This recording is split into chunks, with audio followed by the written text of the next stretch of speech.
Today we're learning about an important change that affects many people from Venezuela who are living in the United States.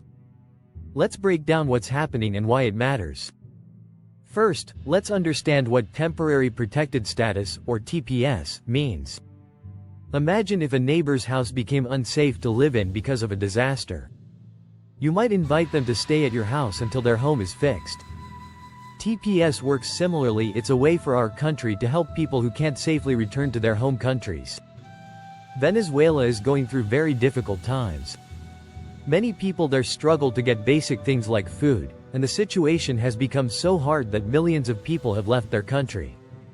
That's why the United States created a special TPS program for Venezuelans, allowing about 600,000 people to stay here safely and work legally. Earlier this month, before leaving office, President Biden extended this protection until October 2026. This meant these Venezuelan families could continue living and working here for almost 3 more years. However, the new Secretary of Homeland Security, Kristi Noem, working with President Trump, has made a different decision. Under the new plan, the protection will now end much sooner on September 10th of this year. This means many Venezuelan people who were planning to stay here until 2026 will need to leave much earlier than they expected. It's important to understand that TPS is temporary. It doesn't give people a path to becoming permanent residents or citizens unless they have family members or employers who can sponsor them. Think of it like a visitor's pass that needs to be renewed regularly.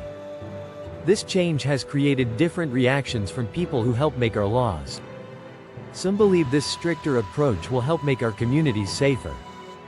Others remind us that America has traditionally been a place that helps people escaping from dangerous situations, and they worry about what will happen to these families who may have to return to difficult conditions.